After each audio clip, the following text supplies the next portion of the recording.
কামাখ্যা মন্দিরে এমন 5টি রহস্য রয়েছে যা শুনলে আপনিও অবাক হয়ে যাবেন। কামাখ্যা হলো সেই শক্তিপীঠ যেখানে দেবী সতীর যোনি অঙ্গ পতিত হয়েছিল।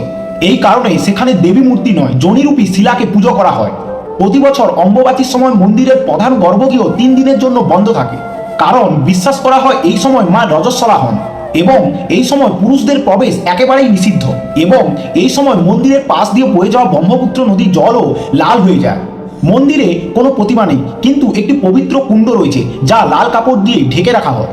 সেই স্থান থেকে বের হওয়া বিশেষ জলকে ভক্তরা পূজনীয় হিসাবে মান্য করে।